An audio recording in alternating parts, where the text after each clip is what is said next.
চলুন ministry of civil aviation and tourism মোকাট এর জব সার্কুলার দেখে নেওয়া যাক। এই জব সার্কুলার দেখার জন্য এবং আবেদনের জন্য আসতে হবে এই ওয়েবসাইটের লিঙ্কটি ডিসক্রিপশনে দেওয়া থাকবে। চলুন আমরা পদের নামগুলো সর্বপ্রথম দেখে আসি। সর্বপ্রথম যে পদ আছে সেটি 60 মুদ্রাক্ষরী কাম কম্পিউটার অপারেটর। 3টি পদ আছে।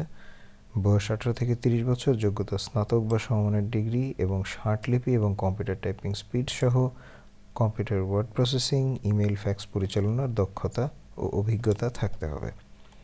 এরপর আছে অফিস সহকারী কাম কম্পিউটার মুদ্রাক্ষরিক। পদের সংখ্যা 1টি। বয়স 18 থেকে 30 বছর, যোগ্যতা উচ্চ মাধ্যমিক সার্টিফিকেট পরীক্ষায় উত্তীর্ণ এবং কম্পিউটার টাইপিং স্পিড থাকতে হবে এবং ওয়ার্ড প্রসেসিং, ইমেল, ফ্যাক্স পরিচালনায় দক্ষতা থাকতে হবে। এই পদের ক্ষেত্রে বিভাগীয় প্রার্থীর ক্ষেত্রে বয়সসীমা 35 বছর পর্যন্ত শিথিলযোগ্য। এরপর আছে অফিস সহায়ক, 18 থেকে 30 বছর। এখানে 13টি পদ আছে। এসএসসি বা সমমানের পরীক্ষায় উত্তীর্ণ। এখানে জেলার একটি কোটা আছে। এখানে এই জেলার প্রার্থীগণ এর আবেদন করার প্রয়োজন নেই, এটা আপনারা আবেদনের পূর্বে দেখে নেবেন।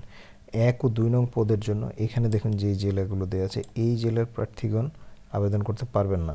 এতিম ও শারীরিক প্রতিবন্ধী কোটায় সকল জেলার প্রার্থী আবেদন করতে পারবে, তাছাড়া এই জেলার প্রার্থীগণ আবেদন করতে পারবে না। এখানে সর্বশেষ যে পদ আছে সেটি হচ্ছে অফিস সহায়ক। এখানে 13টি পদ আছে, এটি আমি বলেছি। এখানে বেতন স্কেল 8,250 টাকা থেকে শুরু।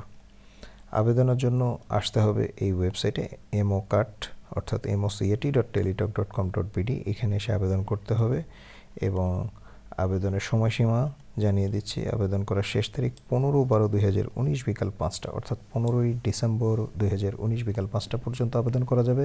আবেদন করার পরে পরবর্তী 72 ঘন্টা সময়ের মধ্যে টেলিটক প্রিপেইড মোবাইলের মাধ্যমে SMS করে পরীক্ষার ফি জমা দিতে হবে এবং সেই আবেদনের সময় 300x300 পিক্সেলের ছবি ও 300x80 পিক্সেলের স্বাক্ষর স্ক্যান করে আপলোড করতে হবে।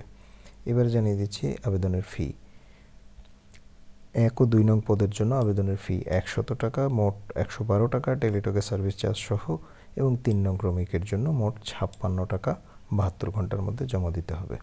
এই ওয়েবসাইটে আসার পর অ্যাপ্লাই নাওতে ক্লিক করলে যে পদের নামগুলো আসবে, এখানে যে পদে আবেদন করতে চান সে পদে ক্লিক করলে ফর্ম ওপেন হয়ে যাবে।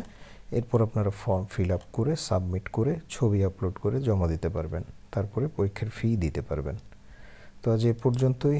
যারা যোগ্য আছেন যথাশীঘ্র আবেদন করবেন। সবাই ভালো এবং সুস্থ থাকবেন সেই কামনায় আজকের মতো বিদায় নিচ্ছি।